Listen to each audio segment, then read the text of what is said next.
So a weight of 51 kg is suspended from two light strings of length 15 and 8 centimeter from 2 points at the same level and at a distance of 17 centimeter apart. Find tension in the strings. So suppose in this string tension is T1 and in this string the tension is T2. So our job is to find T1 and T2. Are proportional to the sine of angle between the other two forces, that is P over angle between these two forces. Suppose it is alpha, this is sine alpha, this Q over sine beta, R over, if this is gamma, this is sine gamma. So this is Lemmy's theorem कि if three forces acting at a point are in equilibrium, then they are proportional to the sines of the angle between other two forces. तो अब इस theorem को use करके ये वाला question करेंगे. अब ये क्वेश्चन करने के लिए मेरे को तीन ये एंगल पता होने चाहिए, दिस दिस एंड दिस. तो अभी हम वन बाय वन ये तीनों एंगल कैलकुलेट करेंगे. अच्छा, ये जो 51 kg वेट है, this weight is along a vertical line. तो इस वर्टिकल लाइन को अगर पीछे एक्सटेंड करेंगे तो ये हॉरिजॉन्टल लाइन को जहां कट करेगा, सो दिस इज 90 डिग्री. तो इस 15 और 8 को यूज करके ये डिस्टेंसेस और ये एंगल्स ये कंप्यूट करना है. अब एक चीज नोटिस करिए clearly, 8 square plus 15 square, that is 64, 225, which is equal to 289, which is equal to 17 square. It means this A, B, and if this point is O, this is a right angle triangle. So this implies triangle A, B, O is a right angled triangle. क्योंकि right angle triangle में ही ऐसा होता है कि hypotenuse का square is equal to sum of the squares of other two sides. तो यहाँ पे ये हो रहा है 17 का square is equal to 8 square plus 15 square. तो इसका मतलब कि ये एक राइट एंगल ट्राइंगल है. तो इसका ये वाला एंगल जो है, एक एंगल तो मेरे को पता चल गया कि ये 90 डिग्री है T1 और T2 के बीच, ये एंगल 90 डिग्री है. तो मैंने ये T1 T2 दोनों कैलकुलेट करने हैं. तो फॉर्मूला भी मेरे पास क्या है, अगर ये एंगल को मैं अल्फा लिख लूं, इधर वाले एंगल को बीटा लिख दूं, तो मेरे पास फॉर्मूला लेमीज थ्योरम से ये है T1 over sine of the angle between other two forces sine beta, and T2 over sine of the angle between other two forces, that is sine alpha, and 51 over sine of the angle between other two forces sine 90. तो इसका मतलब T1 और T2 मेरे को तभी पता चल सकते हैं अगर अल्फा और बीटा पता चल जाए. तो अब अल्फा बीटा देखें कैसे पता चलता है.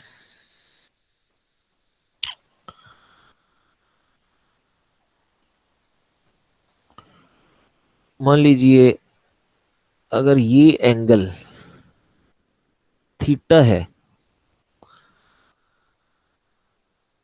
और ये वाला 90 डिग्री है, जिसको भी मैं ये ग्रीन करने लगा हूं ये ओ पॉइंट पे, सो दिस एंगल इज 90. तो ये जो ट्राइंगल है ए बी ओ, इस ए बी ओ में वो जो थर्ड एंगल है ये कितना बच जाएगा. So this will be 90 minus theta, एक 90 and this must be 90 minus theta. अच्छा, अब अगर ये 90 माइनस थीटा है और ये, अच्छा और ये ट्रायंगल भी देखिए कि ये वाली ट्रायंगल, अगर इसका नाम मैं डी रख लूं तो एक डी बी ओ, इस ट्रायंगल में भी ये 90 है, ये थीटा है। तो जो इतना सा एंगल है, this angle is 90 minus theta, क्योंकि तीनों का सम 180 तभी बनेगा। और इधर ये 90 माइनस थीटा है, ये 90 है, तो ये इतना सा एंगल बन गया थीटा। अब ये एक वर्टिकल लाइन है जो मैं अभी रेड लाइन से ड्रा करने जा रहा हूं। ये वर्टिकल लाइन का एंगल 180 डिग्री है। उस 180 डिग्री में से इतना सा एंगल थीटा है। इसका मतलब जिसका नाम मैंने अल्फा लिखा है, alpha angle will be 180 minus theta. So this is 180 minus theta. Similarly ये बीटा कितना आएगा, ये एंगल जो है अभी हमने कंप्यूट किया, this angle is 90 minus theta. और रेड लाइन का पूरा एंगल जो है वो 180 डिग्री है। सो 180 में से ये 90 माइनस थीटा सब्ट्रैक्ट कर दिया, तो जो बीटा इधर वाला एंगल बचा, सो this angle will be 180 minus this thing, that is 90 plus theta. तो अब मैं ये अल्फा और बीटा की वैल्यू इस फॉर्मूले में लगा देता हूं, तो देखिए क्या चीज आएगी। सो this implies T1 over sin beta, that is sin 90 plus theta, sin 90 plus theta, T2 over sin alpha, sin 180 minus theta is equal to sin 91 है, तो ये 51 आ गया। So this implies T1 की वैल्यू कितनी आ गई, T1 is equal to, cross multiply कर दो इसको इधर इसके साथ, 51 sine 90 plus theta is cos theta, 51 cos theta, and T2 is equal to, इधर मल्टीप्लाई कर दो, sine 180 minus theta is sine theta. So this is 51 sine theta. अब साइन थीटा और कॉस थीटा की वैल्यू ये इसी ट्रायंगल में से लगा दो। अब ये जो ट्रायंगल है ए ओ बी, ये एंगल थीटा है। थीटा के ऑपोजिट जो साइड होती है, जैसे ए ओ, ये परपेंडिकुलर है, तो साइन थीटा की वैल्यू होती है परपेंडिकुलर ओवर हाइपोटेन्यूज।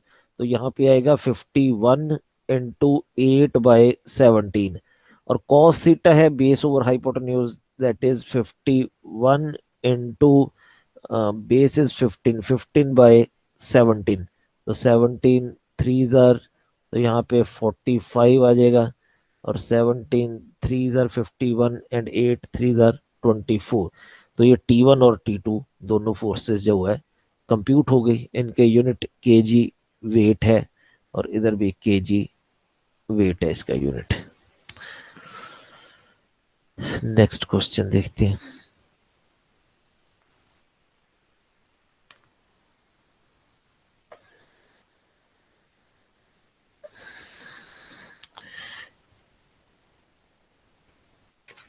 कहते हैं, a ring of weight W which can slide freely on a smooth vertical circle is supported by a string attached to the highest point.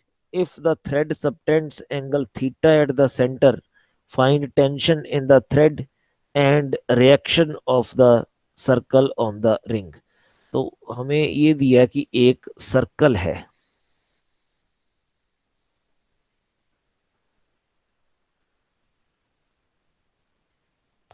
इस circle के बीच एक ring freely slide कर सकता है। तो यहां पे मान लीजिए इसके बीच एक रिंग डाल दे। अब अगर हम इस रिंग को छोड़ देंगे तो ये रिंग ग्रेविटी के कारण ये यहां तक नीचे आ जाएगी।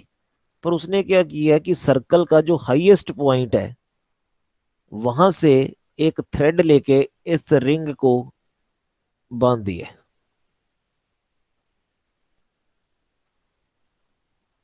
Now this ring can not go down beyond the length of this string.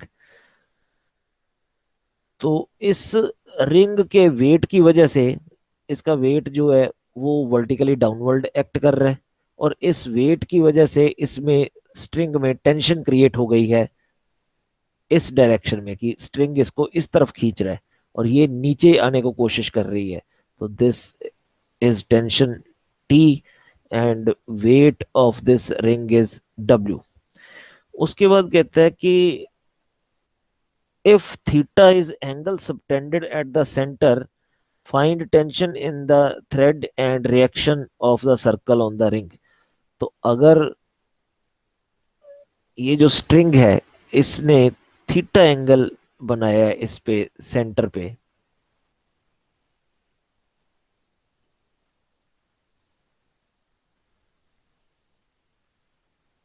ये गिवन है थीटा, तो यहाँ पे रिएक्शन कितनी है और इधर टेंशन कितनी है वो चीजें फाइंड आउट करनी है। तो reaction will be in this direction, so this is R. तो हमने ये फाइंड आउट करना है आर और टी। तो अब भी वो लेमिस थ्योरम लगा देते हैं कि मेरे पास इस पॉइंट पे तीन फोर्सेस है विच आर इन इक्विलिब्रियम।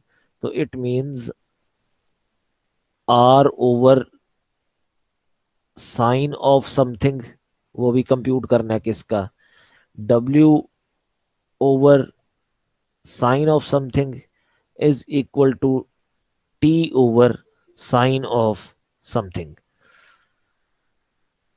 तो अब एक चीज तो ये नोट करिए कि ये अगर एंगल थीटा है तो ये एंगल कितना होगा और ये एंगल कितना होगा। दूसरी चीज ये देखिए कि ये लाइन, ये वर्टिकल लाइन और ये वाली वर्टिकल लाइन, ये दोनों पैरेलल है, और ये रेडियस वाली लाइन ये ट्रांसवर्सल है। इट मींस दिस एंगल, ये जो थीटा है, will be equal to this angle, alternate angle. So इतना सा एंगल तो थीटा है। ये ऊपर वाला एंगल कितना होगा, ये वाला, और जितना वो होगा उतना ही ये होगा, because this O N P is an isosceles triangle, कि ये दोनों साइड्स क्योंकि रेडियस है तो इक्वल है, इस वजह से ये दोनों एंगल भी इक्वल होंगे। तो ये दोनों एंगल जो है ना, ये 90 माइनस थीटा बाय 2 आएंगे, ये दोनों। क्यों? क्योंकि अगर ये टोटल सम 180 डिग्री होना चाहिए, तो 90 minus theta by 2 plus 90 minus theta by 2 करो तो आएगा 180 माइनस थीटा। तो जब ये थीटा ऐड करेंगे तो टोटल सम 180 डिग्री आ जाएगा। So it means these two angles are 90 minus theta by 2।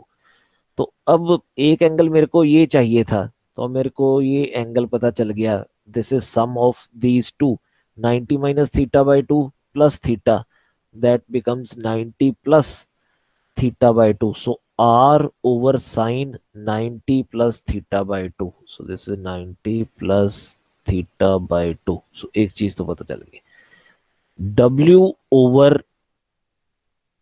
this angle between this np and reaction r। अब ये एंगल कैसे कैलकुलेट करेंगे, ये जो पूरा रेडियस है, रेडियस लाइन को जब हमने एक्सटेंड किया है तो ये स्ट्रेट लाइन का एंगल तो 180 डिग्री है। So this angle is 180 degree. उस 180 डिग्री में से ये जो इनसाइड वाला एंगल है, this angle is 90 minus theta by 2। तो इसका मतलब आउटसाइड एंगल कितना हो गया, 180 माइनस दिस थिंग। सो 180 में से ये सब्ट्रैक्ट किया तो ये आएगा 90 प्लस थीटा बाय 2 आ जाएगा। So this angle is equal to 90 plus theta by 2। अंदर वाला 90 माइनस थीटा बाय 2 है, बाहर वाला 90 प्लस थीटा बाय 2 है, दोनों को ऐड करेंगे तो 180 डिग्री हो जाएगा स्ट्रेट लाइन का एंगल। अच्छा, अब सिर्फ एक एंगल बच गया जो मैंने कंप्यूट करना है। वो एक एंगल कौन सा है, ये वाला एंगल, ये। तो ये भी कितना आएगा, ये नीचे इतना सा एंगल थीटा है, और स्ट्रेट लाइन का एंगल 180 डिग्री है, तो इसका मतलब ये वाला एंगल 180 माइनस थीटा आ गया। तो तीनों एंगल कंप्यूट हो गए हैं। तो अब मैं लेमिस थ्योरम यूज कर देता हूं। तो W over sine of angle between other two forces, तो इधर एक फोर्स है T, दूसरी फोर्स है R, उनके बीच एंगल ये है 90 प्लस थीटा बाई टू, तो यहाँ पे आ जाएगा sine 90 plus theta by two. और T ओवर ये T फोर्स है जो थ्रेड वाली, मतलब टेंशन, इसके ऑपोजिट ये दो फोर्सेस के बीच एंगल 180 माइनस थीटा है, तो साइन 180 माइनस थीटा ये कर देना है। So this implies R over sine 90 plus theta by two is cos theta by two is equal to W over sine 90 plus theta by two is cos theta by two is equal to T over sine 180 minus theta is same as sine theta. तो हमने T और R calculate करने थे, तो R की value तो इधर cross multiply कर दो इन दो टर्म्स को, तो मेरे पास ये दोनों कट जाएगा, तो R is equal to W। तो जितना इसका वेट है उतनी ही रिएक्शन है। तो ये फोर्सेस इक्वल है और ये इनकी डायरेक्शन है, और इन दोनों से T कंप्यूट हो सकता है। So T is equal to W sine theta over cos theta by two. So this is equal to, ये साइन थीटा को ब्रेक कर दो, वो आएगा 2 sine theta by two cos theta by two into W over cos theta by two, ये आपस में cut गए, तो हमारे पास ये आ गया 2 sine theta by to W। तो दोनों चीजें कंप्यूट हो गई, टेंशन भी पता चल गई और रिएक्शन भी पता चल गया। जी वो पैरेलल है। तो पैरेलल भी दो तरीके से हो सकती है, लाइक पैरेलल और unlike parallel. So like parallel forces, unlike parallel forces. So like parallel means suppose we have some object AB. So this is A, B. So on the points A and B, two forces which are parallel and are in same direction. These are called like parallel. So at A and B, two forces which are parallel and are in same direction are acting. Then the resultant of these two forces will be P plus Q, and it will act at a point C which divides this line AB in ratio Q is to P. So if this is point C and C will divide AB in ratio Q is to P, तो मैं ये result लिख देता हूं कि if P and Q are like parallel forces acting at A and B, then their resultant R, which is equal to P plus Q, will be parallel to P and Q and will act at a point C which divides AB in ratio Q is to P, that is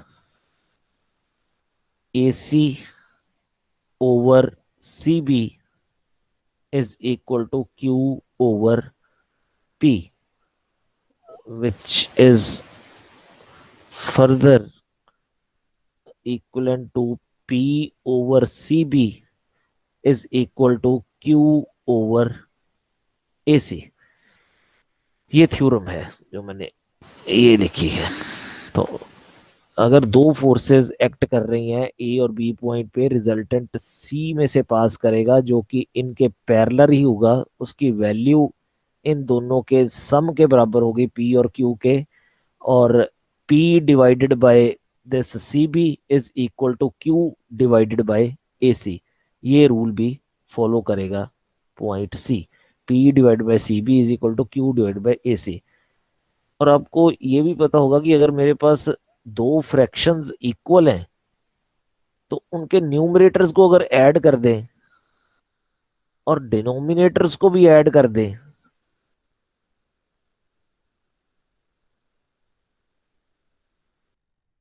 plus Q is R, A C plus C B. ये क्या चीज है ए C plus C B है? इसमें देखिए कि ये ए सी है, ये सी बी है, इन दोनों को ऐड कर देंगे, that will be A B. So this is A B. तो आपने लाइक पैरेलल फोर्सेस में ये रूल याद कर लेना है, पिक्चर भी याद कर लेनी है। P over C B is equal to Q over A C is equal to R over A B.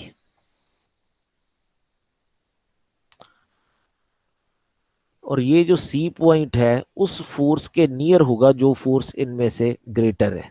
So here P is greater than Q, so P is nearer to the C is nearer to A than B। अब मैं चलता हूं unlike parallel forces पे। So unlike parallel forces का क्या मतलब है? Again consider an object of length AB। Suppose at point A, the P force is in this direction, Q is parallel to P but acting in opposite direction. So these are unlike parallel forces. Then their resultant will be, if P is greater than Q, then resultant will be P minus Q, and resultant will act at point C, which divides AB in ratio Q is to P। जो पहली ratio थी the same ratio, but now the point C will divide externally, so it is outside line AB. So this is C. So अगर हम कहते हैं कि C divides AB, C divides AB externally in ratio ratio Q is to P, means कि ये C B, this length C B over C A is equal to Q over C B over C A is equal to Q over P.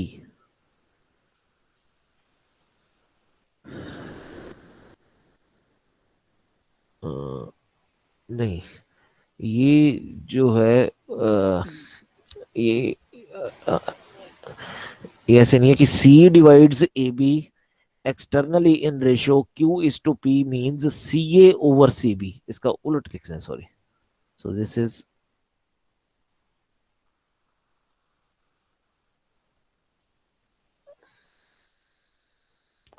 so it means C divides AB externally.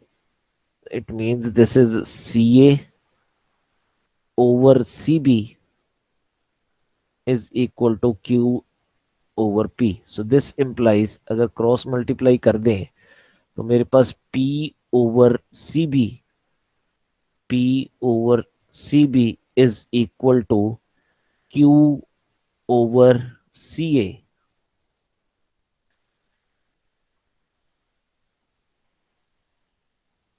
हाँ, this is equal to, अब जैसे इधर मैंने दो fraction लिख के बोला था कि उनका सम न्यूमरेटर और डिनोमिनेटर का फ्रैक्शन भी उसके बराबर है, तो अगर सम की जगह मैं यहाँ पे माइनस लगा देता तो भी जो फ्रैक्शन आता वो इसके इक्वल ही आना था।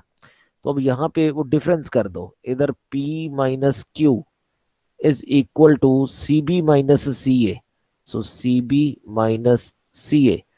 सो now p minus Q is the resultant r and C B minus C A. तो इस पिक्चर में देखिए ये सी बी यहाँ से लेके यहाँ तक है सी बी, और सी ए ये चीज है।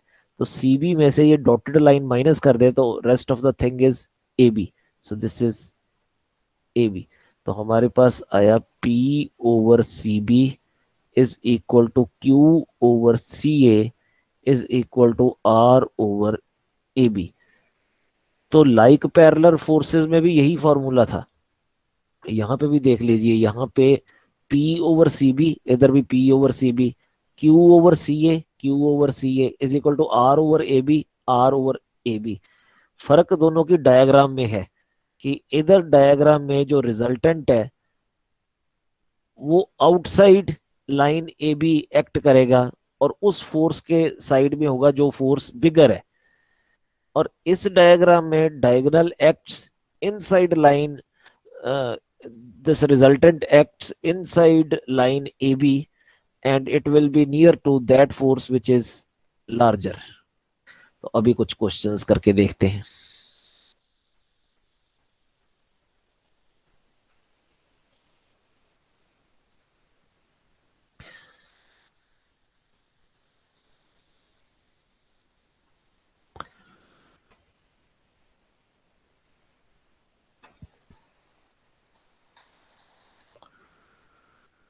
So example 1. So this is the example.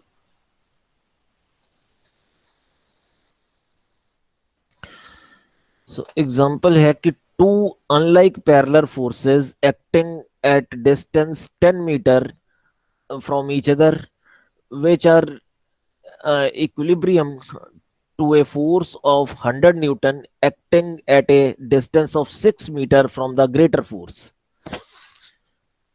Find two unlike parallel forces acting at a distance of 10 meter from each other which are equivalent to a force of 100 Newton acting at a distance of 6 meter from the greater force.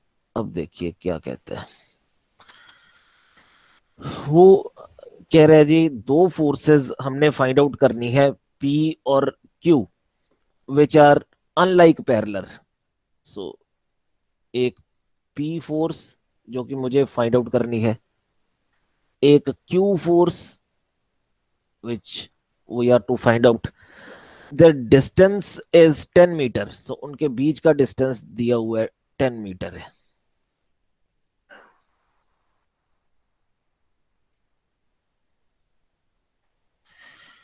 और ये भी दिया हुआ है कि these two forces are equivalent to a force of 100 Newton acting at a distance of 6 meter from the greater force।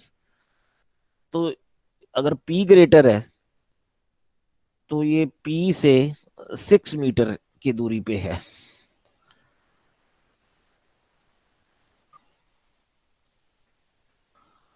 तो अब जो मेरा रिजल्टेंट है, पहली बात तो रिजल्टेंट बीच में नहीं आएगा, रिजल्टेंट अब आना है इसके बाहर। तो ये ग्रेटर फोर्स के 6 मीटर की दूरी पे इनका रिजल्टेंट है R which is P minus Q।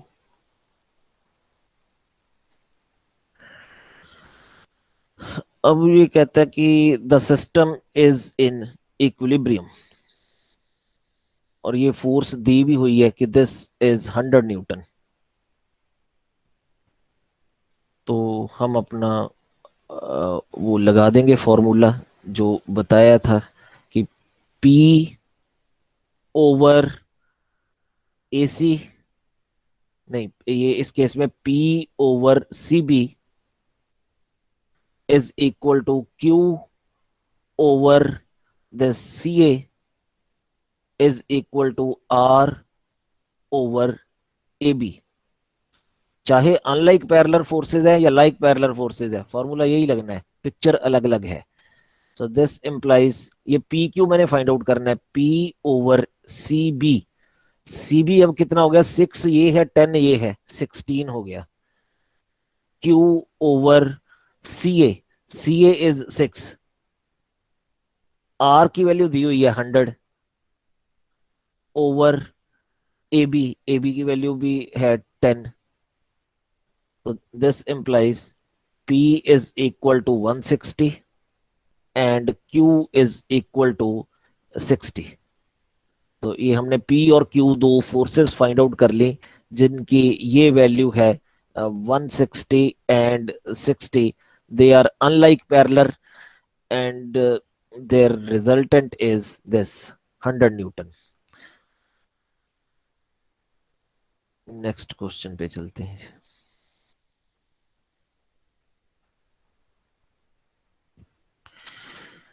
कहते a man carries a load at one end of a stick and the other end of which he holds in his hand, the stick is placed on his shoulder if W is the weight of the load and AB। हाँ जी। Excuse me sir. तो अब ये situation है कि एक आदमी ने एक स्टिक पे कुछ वेट हैंग किया हुआ है। ये एक स्टिक है, उसके एक कॉर्नर पे कुछ वेट हैंग किया है, दूसरे कॉर्नर को उसने अपने हाथ से पकड़ा हुआ है, और इन बिटवीन उस आदमी का शोल्डर है कि उसने जो है इसको पकड़ के जा रहा है। ये सिचुएशन है। मैं ये पढ़ देता हूँ कि ए man carries a load at one end of a stick and other end of which he holds in his hand, the stick is placed on his shoulder if W is weight of the load। ये जो load है इसका wait W दिया हुआ है, सो W will act vertically downward।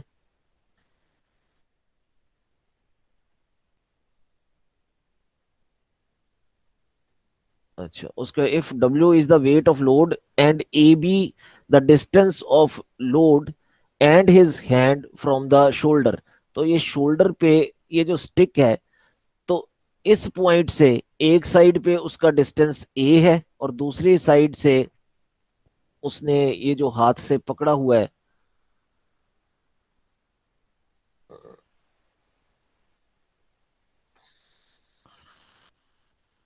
ये जो हाथ से पकड़ा है यहाँ पे दूसरी साइड पे डिस्टेंस B है शोल्डर से लेके।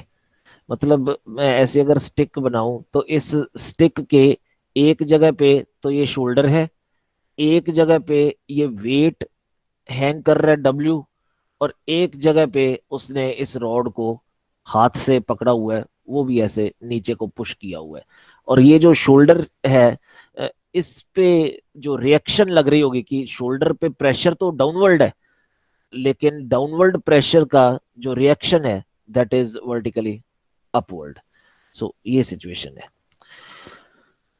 तो हमारे पास ये एक पॉइंट ए है, ये बी है, और एक साइड पे डिस्टेंस ए दिया हुआ है वेट का शोल्डर से, ए है, और दूसरा शोल्डर का हैंड से डिस्टेंस बी दिया हुआ है। ये सारा कुछ दिया हुआ है। Prove that the pressure on the shoulder is this much. Prove that prove that pressure on his shoulder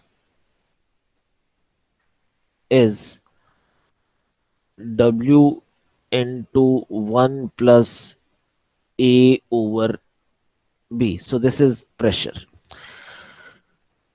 अब देखिए फोर्सेस तो दो हैं, ये एक ए पॉइंट पे वो हाथ से नीचे को खींच रहा है यहाँ से, और दूसरा वेट जो है वो भी डब्ल्यू डाउनवर्ड है। तो हमने अभी तक जो पढ़ा है वो यही पढ़ा कि अगर दो लाइक पैरेलल फोर्सेस हैं तो उनका रिजल्टेंट भी उसी डायरेक्शन में होगा जिस डायरेक्शन में फोर्सेस एक्ट कर रही हैं। तो वो चीज तो ठीक है कि इन दोनों का जो रिजल्टेंट है वो रिजल्टेंट नीचे की डायरेक्शन में है। अच्छा, अब अगर ये उसका शोल्डर यहाँ पे ना होता तो क्या होना था, ये जो रॉड है वो नीचे की तरफ मूव कर जाते, कि अगर दो फोर्सेस इस डायरेक्शन में एक्ट कर रही हैं तो इसका मतलब रॉड ने इस डायरेक्शन को मूव कर जाना था।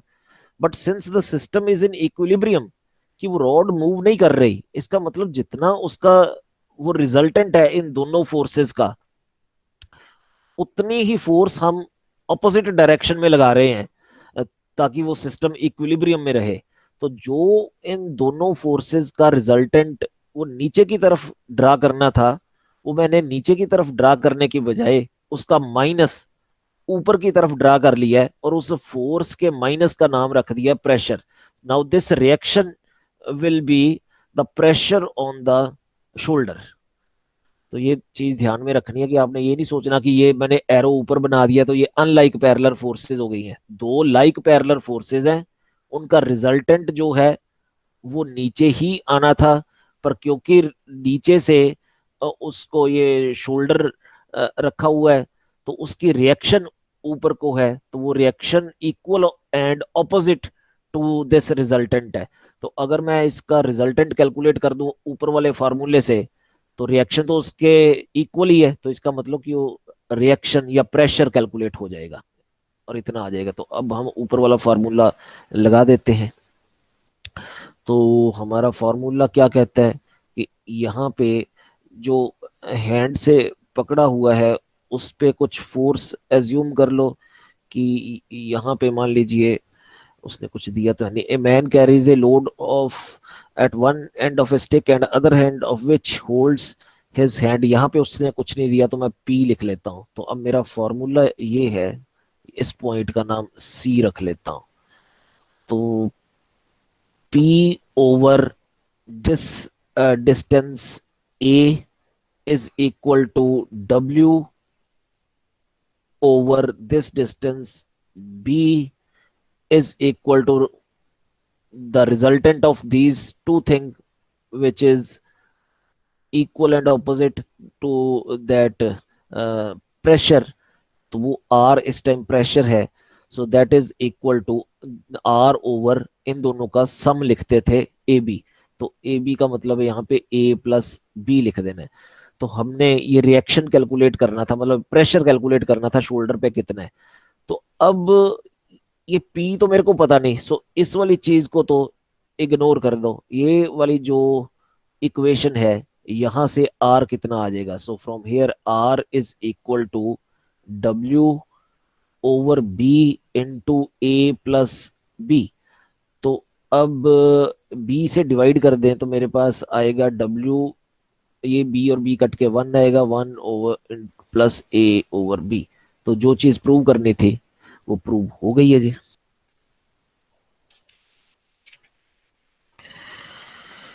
So next question है, two unlike parallel forces P and Q acts at 2 points x unit apart।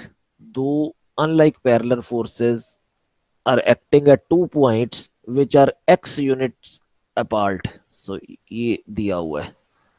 So एक P है और एक Q है। Show that if direction of P is reversed, मैं क्वेश्चन लिख देता हूं कि if direction of P is reversed, the resultant is displaced, the resultant is displaced through a distance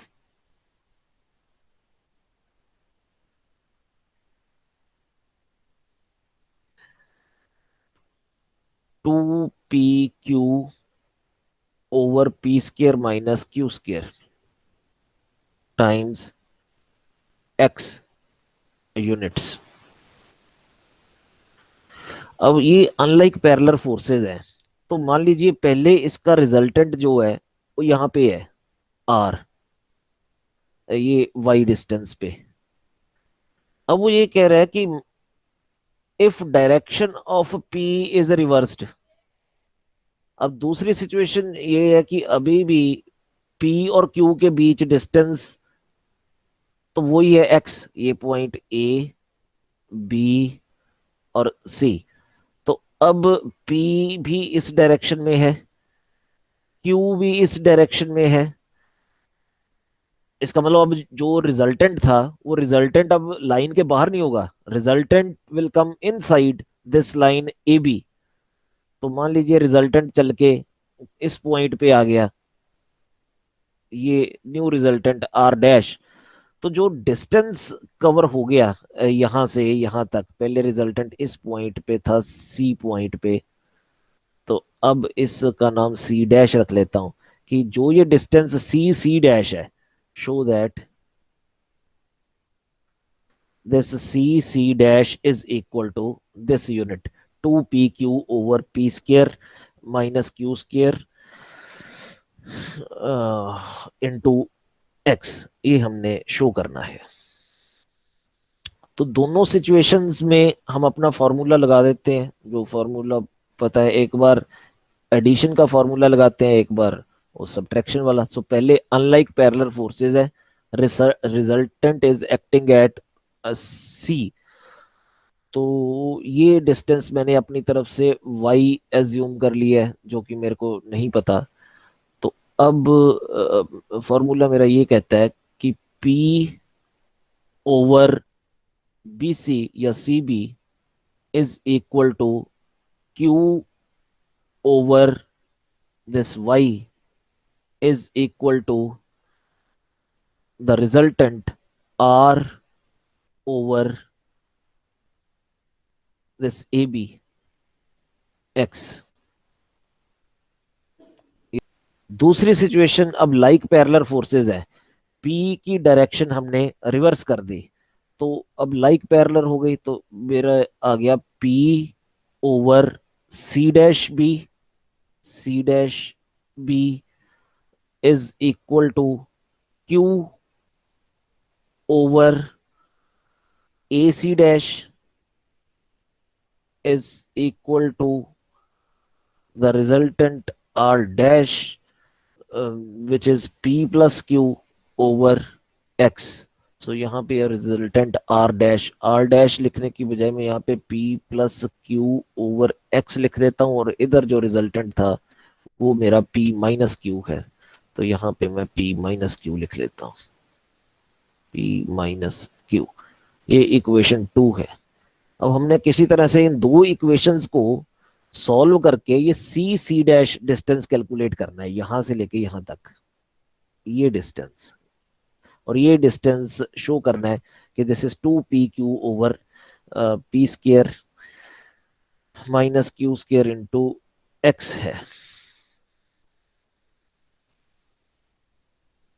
अच्छा जी, अब इस पिक्चर में से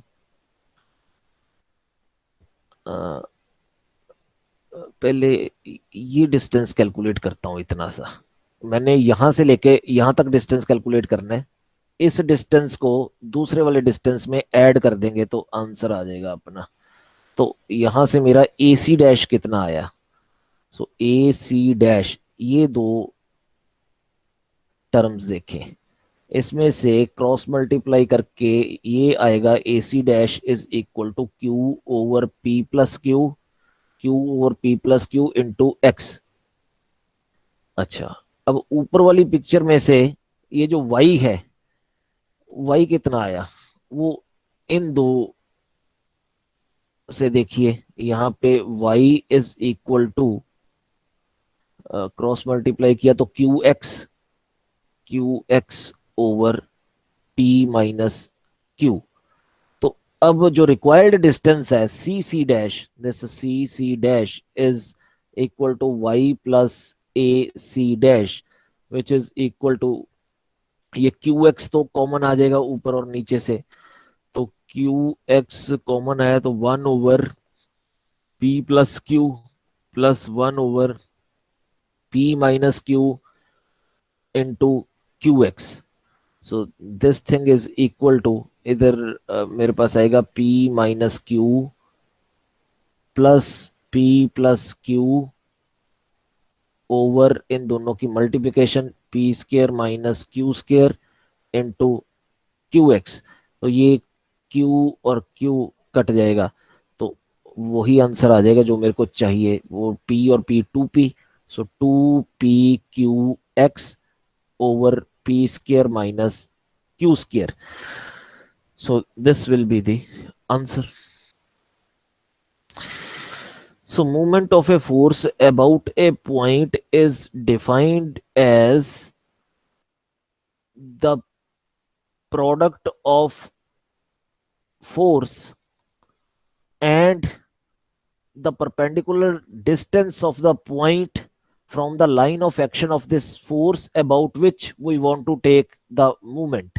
So ये perpendicular distance अगर d है और ये p पॉइंट है जिसके अबाउट मूवमेंट लेना है, तो मेरा जो मूवमेंट है, movement is equal to p into p sorry d into f। So this is the force multiplied by the perpendicular distance of a point from the point and this line of action। अब ये जो movement है इसके साथ एक sign भी लगाना है, पॉजिटिव या negative, depending upon the fact that this force produces a motion in some body about this point p clockwise direction or in anti-clockwise direction।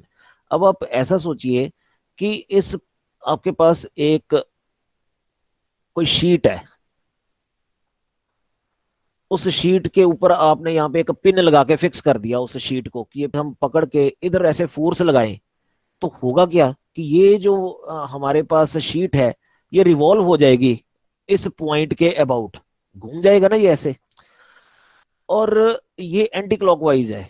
अगर तो मैं फोर्स इस तरह की लगा रहा हूं कि जो रोटेशन प्रोड्यूस हो रही है वो एंटी क्लॉकवाइज हो, तो मैंने यहाँ पे प्लस साइन लगाना है।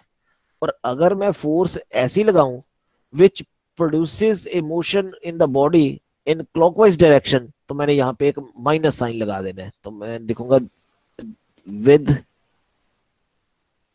ए साइन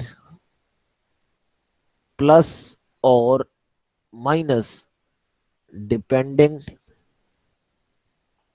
अपॉन द रोटेशन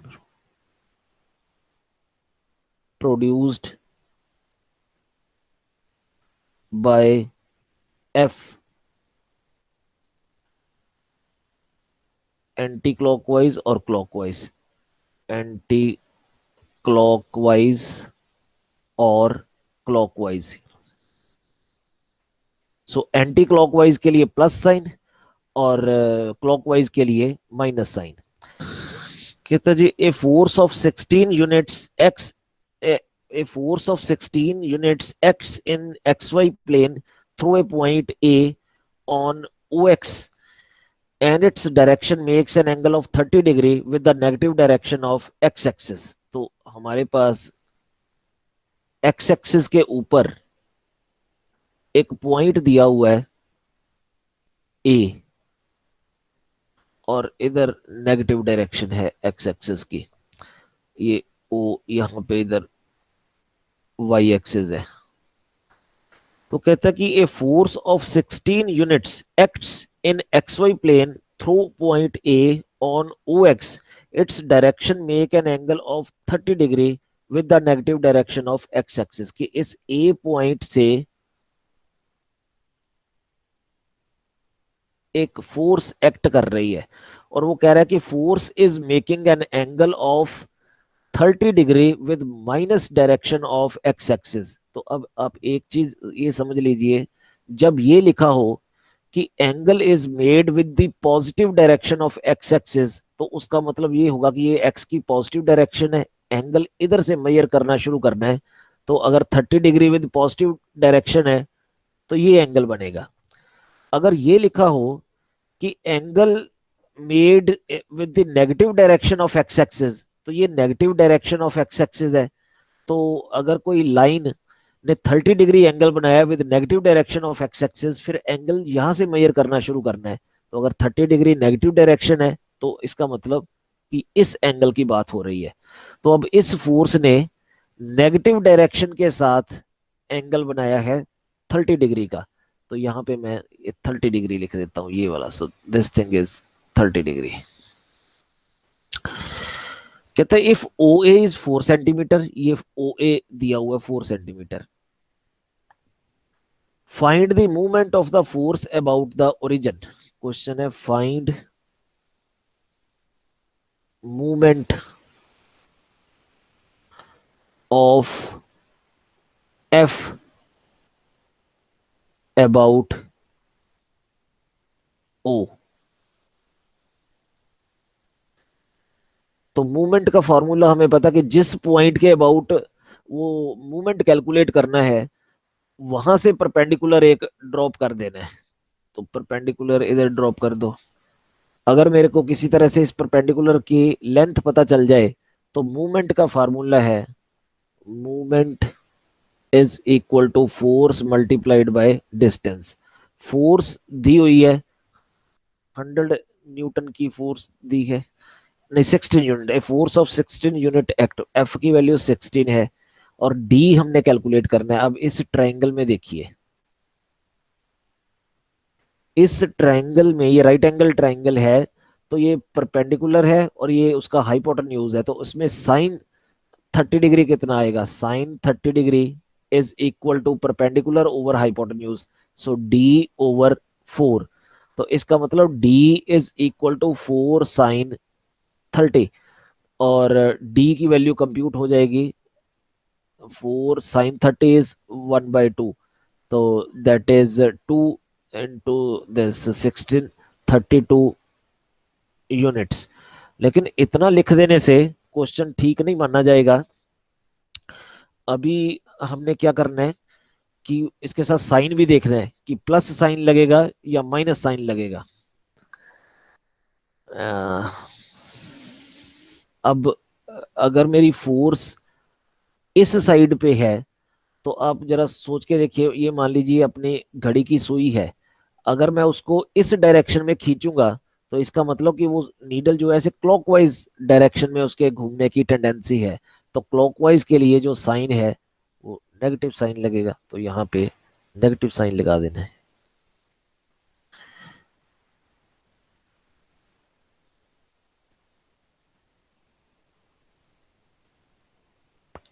ठीक है जी। अब एक क्वेश्चन और करके देखते हैं। मैं ना कोई उस चैप्टर में से क्वेश्चन निकालता हूँ पैरेलल फोर्सेस वाले में से, ऐसा क्वेश्चन जो जो मूवमेंट से भी हो रहा हो और फोर्सेस से भी हो रहा हो। मैं वो क्वेश्चन करके दिखाता हूँ ताकि आपको ये पता चल जाए कि दो मेथड से एक ही क्वेश्चन कैसे होता है। सो क्वेश्चन कहते हैं heavy uniform bar 5 metre long balance at a point 1.5 metre from one end. एक ना हैवी यूनिफॉर्म बार दी हुई है, मैं स्टेटमेंट लिखने की बजाय सिर्फ पिक्चर बना देता हूँ।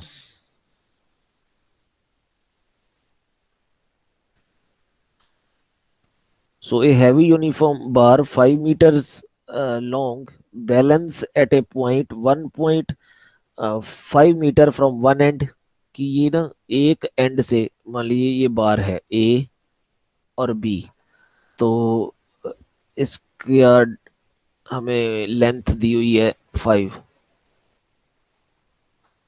तो इसके एक एंड पॉइंट से 1.5 मीटर पे इसको बैलेंस किया हुआ है। 1.5 मीटर डिस्टेंस से इसके नीचे कोई पेग रख के तो इसको बैलेंस कर दिया। बैलेंस करने का मतलब कि ये अब रॉड गिर नहीं रही, इसको किसी चीज के ऊपर रख दिया है, तो ये इक्विलिब्रियम पोजीशन पे है ये रॉड इस time. when a weight of 200 kg is suspended 1 metre from that end। अब इस एंड के 1 मीटर डिस्टेंस पे एक 200 केजी का वेट भी लटकाया, इस वेट की वजह से ये बैलेंस में है। अदरवाइज अगर ये रॉड यूनिफॉर्म दी हुई है, अगर किसी यूनिफॉर्म रॉड को हमने एक पॉइंट पे बैलेंस करना है, तो वो एक पॉइंट उसके मिडल में होगा, कि उसके मिडल आप अपने फिंगर पे कोई पेन या पेंसिल बैलेंस कर सकते हैं, पर वो जिस पॉइंट पे बैलेंस कर रहे हैं वो मिडिल में होना चाहिए। तो अब इसने एक साइड पे बैलेंस किया हुआ है, अब वैसे तो हो नहीं सकता, पर इधर बैलेंस करने के लिए ये वेट लटकाया हुआ है 200 केजी। सो एक गिवन है 1 मीटर की दूरी से, ये 1 मीटर, टोटल ये 1.5 मीटर था, तो एक इधर आ गया, 0.5 मीटर इधर आ गया। कहता find weight of the bar, तो इस बार का वेट फाइंड आउट करना है। तो अगर यूनिफॉर्म बार है तो उसका वेट जो है वो उसके मिडल में वर्टिकली डाउनवर्ड एक्ट करेगा, W। तो अब हमारे पास ये दो पैरेलल फोर्सेस है, एक 200 केजी और एक W केजी वर्टिकली डाउनवर्ड, और यहाँ पे इस पॉइंट पे इसका जो रिएक्शन है वो अपवर्ड है। अब इन दोनों जो फोर्सेस हैं 200 केजी और W केजी, इनका रिजल्टेंट जो है ना वो इसी पॉइंट पे है, क्योंकि इसी पॉइंट पे हमने एक चीज पे उसको बैलेंस किया हुआ है, इसका मतलब इस पॉइंट पे ही उसका वो जो सेंटर ऑफ ग्रेविटी है वो शिफ्ट हो चुकी है। सो इस पॉइंट पे उसका रिजल्टेंट था, अब रिजल्टेंट का जो माइनस है उसको नाम मैंने आर दे दिया, वो मैंने अपवर्ड वो रिएक्शन है अ, वो इधर लगा दिया है। तो अब डब्ल्यू फाइंड आउट करना है, तो कैसे करेंगे? अब वो हम अपना फॉर्मूला फोर्सेस वाला लगा देते हैं, कि जो रिजल्टेंट है वो उसको P/Q रेशो में डिवाइड करता है, Q/P रेशो में। तो मेरे पास आएगा,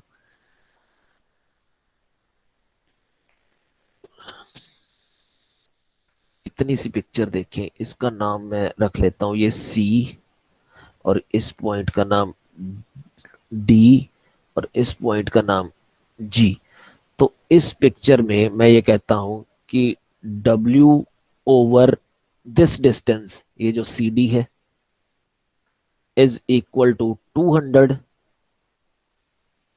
ओवर ये जो DG है, is equal to R over ये जो टोटल लेंथ है CG।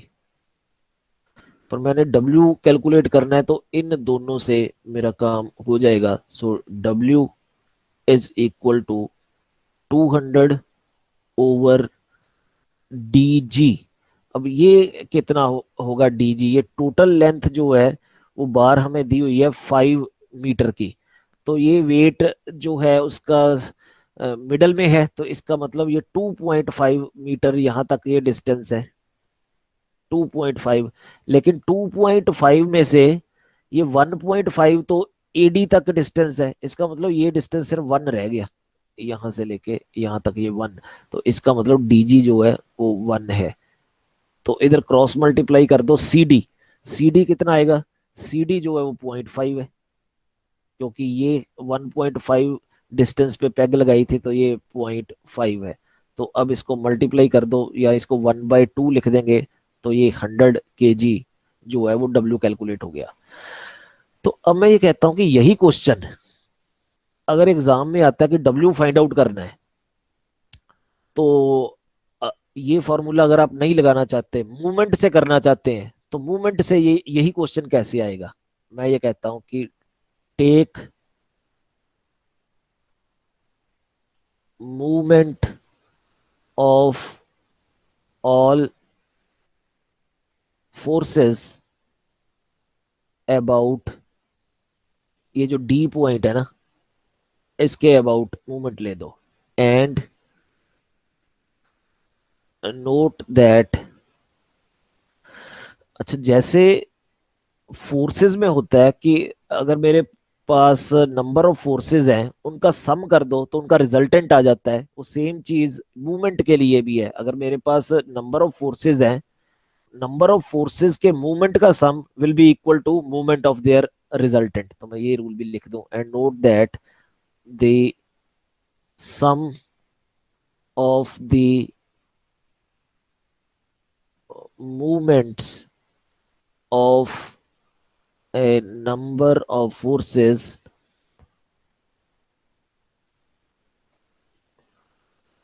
about a point is equal to movement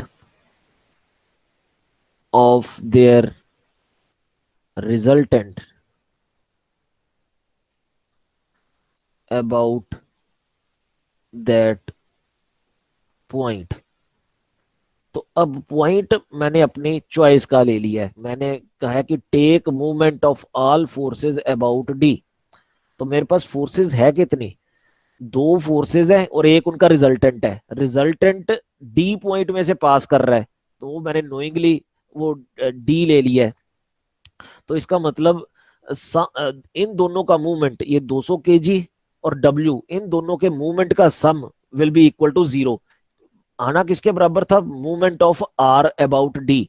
पर डी पॉइंट तो इस आर फोर्स के ऊपर ही है, तो मैंने अभी बताया कि अगर पॉइंट फोर्स के ऊपर ही हो तो मूवमेंट जीरो आएगा। तो इसका मतलब कि मेरे पास ये आएगा movement of 200 KG force plus movement of W about D is equal to movement of resultant about D. पर रिजल्टेंट तो डी से पास हो रहा है, it means it is equal to zero. तो अब मूवमेंट कैलकुलेट कर दो। अब 200 का मूवमेंट अबाउट डी, तो मूवमेंट का फार्मूला क्या होता है, फोर्स इंटू डिस्टेंस। फोर्स कितनी है 200 की, और डिस्टेंस कितना है, ये डिस्टेंस परपेंडिकुलर डिस्टेंस जेड़ा है वो 0.5 यूनिट है, दैट इज हाफ। और इसके साथ एक साइन भी लगाना है, नेगेटिव या पॉजिटिव। तो अब अगर मैं सी पॉइंट को नीचे को खींचूंगा, डी फिक्स रहेगा, तो इसका मतलब इस सी पॉइंट की टेंडेंसी एंटी क्लॉकवाइज मूव करने की है, तो यहाँ पे मेरा प्लस साइन लगेगा। और इधर इस फोर्स का मूवमेंट, पहली बात ये, जब मैं इसको नीचे को खींचूंगा तो ये जो है डीजी ये क्लॉकवाइज मूव करेगी, तो यहाँ एक नेगेटिव साइन पहले लगा लेता हूँ, multi negative sine into movement of W. So W into perpendicular distance, ये परपेंडिकुलर डिस्टेंस मेरे को 1 दिया हुआ है, into 1, and this whole thing is equal to 0।